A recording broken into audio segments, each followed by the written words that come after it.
Our bodies demand energy 24 hours a day, and the circulatory and respiratory systems help supply it. These systems work together, gathering and distributing oxygen and nutrients vital for energy production, growth, and life. The respiratory system brings air into our lungs. There, oxygen is absorbed into the bloodstream and distributed throughout the body by the circulatory system. The circulatory system transports materials our bodies need to stay alive and healthy. The main parts of the circulatory system are the heart, blood vessels, and the blood that flows through them. The heart is about the size of a fist. It's a powerful pump made almost entirely of muscle. Inside the heart are 4 hollow spaces called chambers. One side of the heart, pictured here in blue, pumps blood to the lungs, where the blood picks up oxygen. Blood comes back from the lungs to the other side of the heart. Because this side, pictured in red, pumps oxygen-rich blood through the entire body, the chambers on this side of the heart are thicker and more muscular.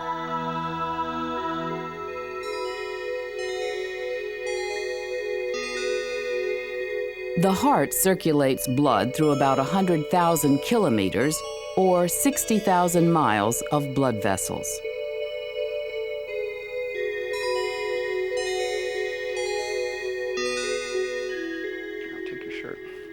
Would you like to try to listen to a beating heart? Sure. Yeah. Okay, great. Okay, now I'm going to use the model as a reference. This one would be here. And from this model, I'm going to try to target right here. Let's see what we can pick up. Special devices can make sounds from inside the body louder.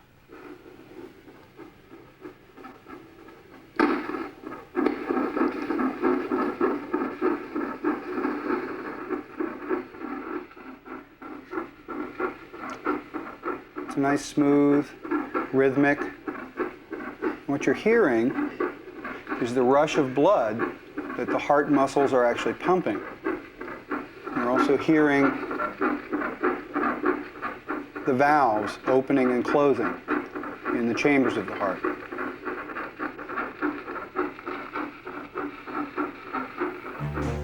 Pushed by the pumping heart, blood flows in just one direction. Valves inside the heart keep blood moving from chamber to chamber and prevent it from flowing backward. The thump-thump sound of your heartbeat is the sound of heart valves closing. A heart valve works like a door that only swings in one direction. See if you can open the door. Push really hard. Nope, not getting anywhere. Okay, step back. Matt, Natasha, see what you can do. Very nice. Heart valves help push blood out through an intricate network of blood vessels to living cells everywhere in the body.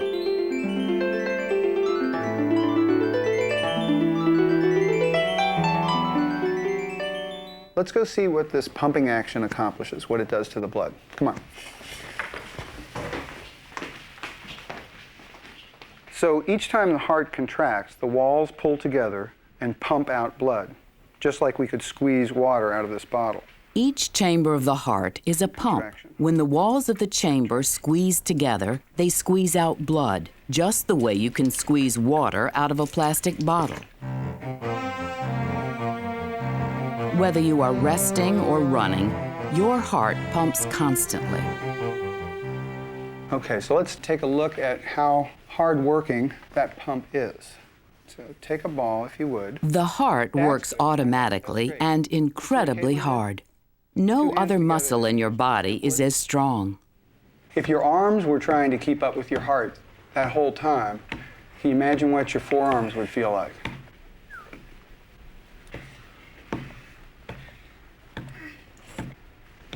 Keep going. How many times do you think your heart beats in a day? time. During the times that you're eating and playing and thinking and watching Can TV. we stop? 70 times. 100,000 times a day. 100,000. What do you think your arm muscles would feel like if they did this 100,000 times? Can we stop? During operations, heart surgeons can have a unique view of the heart. Your amazing heart beats 24 hours a day, over 36 million times a year. Okay, go. Heart rate is a number of times a heart beats in 1 minute. This rate increases while you are exercising. And stop. Okay, real quickly, find your pulse. You can measure heart rate by finding your pulse, the throb of blood pumped with each heartbeat. You can feel this throb on the inside of your wrist or the side of your neck. Pulse rates vary from person to person. This is interesting. In response to the same amount of exercise, similar kind of exercise, we see some real differences, but some real consistencies too, some real similar stuff going on here. We exercise harder, we need more oxygen, we need more nutrients, and our hearts respond, boom. And then as time passes, once we stop the exercising, we're all slowly coming back to a similar rest rate. The heart rate changes automatically, speeding up or slowing down to pump just the right amount of blood throughout the body.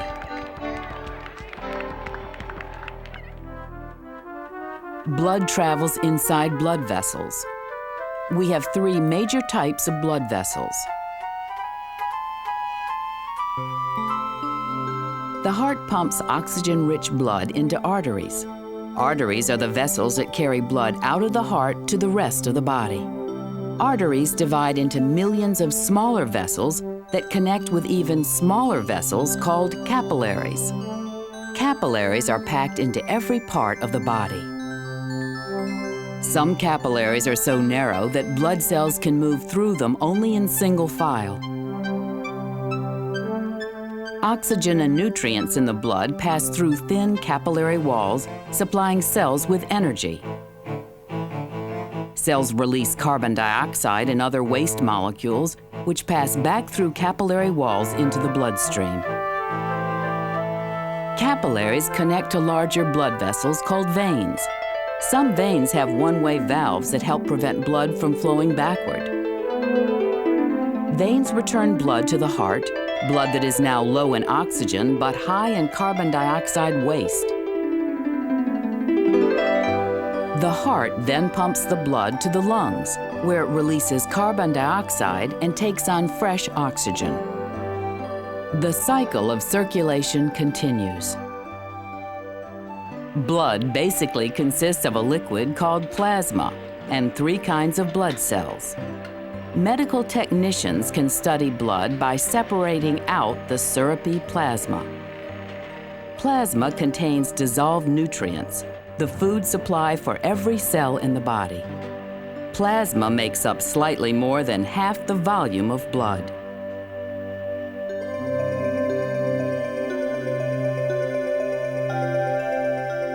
The 3 kinds of blood cells are red blood cells,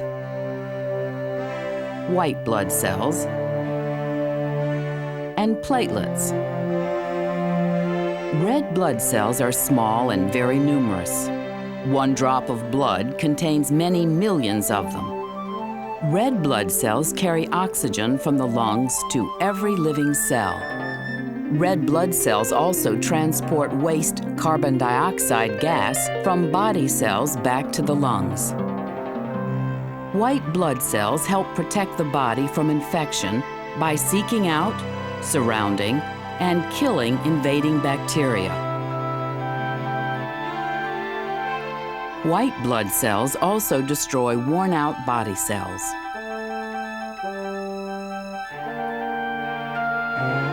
White blood cells have the ability to move on their own as they guard the body from harmful substances.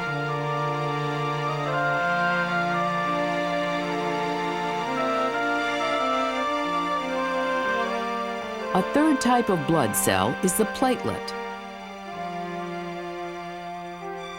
Platelets help our blood coagulate, or clot, preventing blood loss when a blood vessel is cut. So, Amir, what did you do here? Though it's a good idea to get help with cuts and scrapes, your body has an effective way of taking care of the problem. When skin is cut and blood vessels are torn open, blood flows to the wound. Bleeding cleans the wound and is a good defense against infection.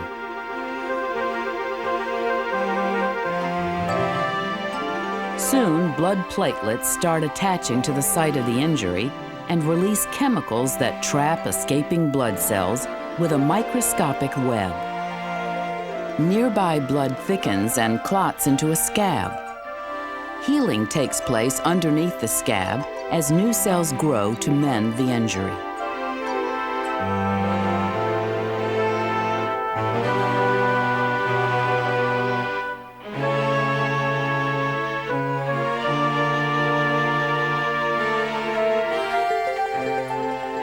Although our bodies manufacture new blood, it's important that not too much leaks out at any one time. How much blood do we have? The amount of liquid in this container is the amount of blood that a teenager has in his or her body. A teenager has about 4 liters of blood. An adult, somewhat more. Good job. As blood circulates through the body, it is constantly cleaned by the kidneys. The kidneys are a pair of very efficient filters, working all the time to remove waste chemicals carried by plasma in the bloodstream. The kidneys clean the entire blood supply hundreds of times a day. The waste cleaned by the kidneys is part of what is called urine. It is collected and stored in the bladder until it is convenient to let it pass out of the body.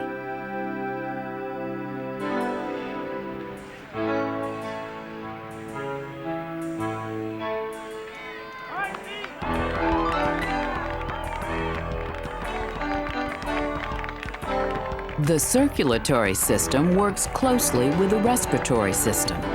The heart pumps blood to our lungs, where red blood cells take in oxygen from the air we breathe.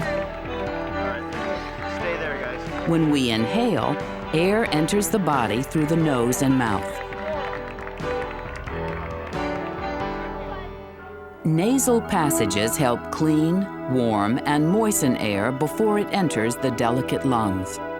Breathing through the mouth does not clean or warm air as breathing through the nose does. Nasal passages contain tiny hair-like structures called cilia. Cilia work together with a sticky substance called mucus, helping to trap dust and germs before they are inhaled. Cilia wave back and forth, slowly sweeping up mucus and trapped particles.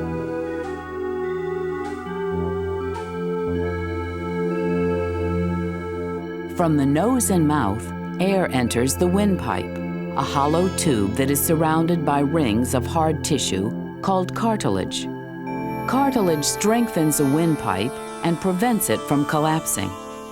You can see how helpful cartilage is by building soft plastic tubes with reinforcement and without.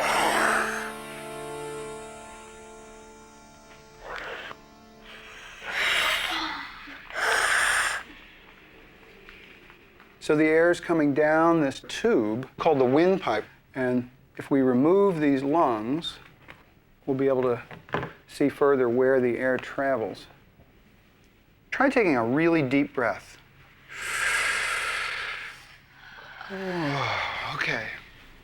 Now the question is, what forces the air to move through this path and enter the lungs? Probably by muscle. A muscle. The lungs themselves aren't made of muscle. They're air sacs with lots of little tubes leading to them. Let's pull this out so we get a better view of the chest above it. This looks like a large panel of muscle, and it is. It's a huge one that sort of domes through our abdomen, and it's called a diaphragm. And we can take our diaphragm and cause it to shorten. And as it pulls down, it pulls air down into our lungs. Let's take a look at how air is drawn into our lungs. We can use this as a model of our chest cavity. As a model, this doesn't perfectly mimic our lungs, but this is a good way to understand how air enters and leaves our lungs as we breathe.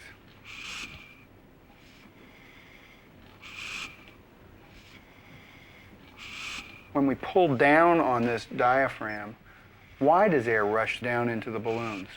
Take a look at it. What happens to the space, this space, when I pull down? It gets bigger. It gets bigger.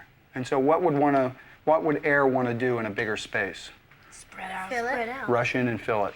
And when I push up, what happens to that space?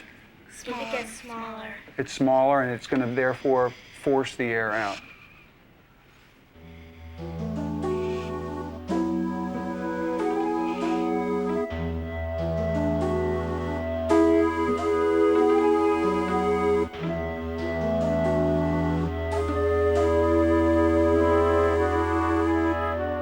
The air we breathe through our nose and mouth enters the windpipe, which branches into two tubes leading to the lungs. In the lungs, these air tubes keep branching and branching, resembling an upside-down tree. Eventually, they become tiny passageways no thicker than thread. At the end of each of these tubes is a cluster of air sacs. There are hundreds of millions of air sacs in the lungs, providing an enormous amount of contact with inhaled air. These microscopic air sacs are where the respiratory and circulatory systems meet. The air sacs have very thin walls, so they can readily exchange oxygen for carbon dioxide through the thin-walled capillaries that they touch.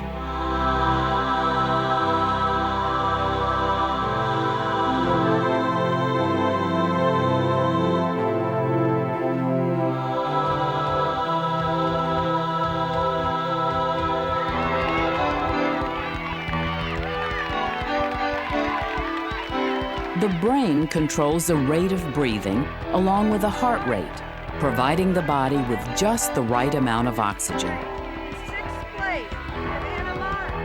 The circulatory and respiratory systems work together automatically, carrying life-supporting energy to every part of our bodies every second of the day.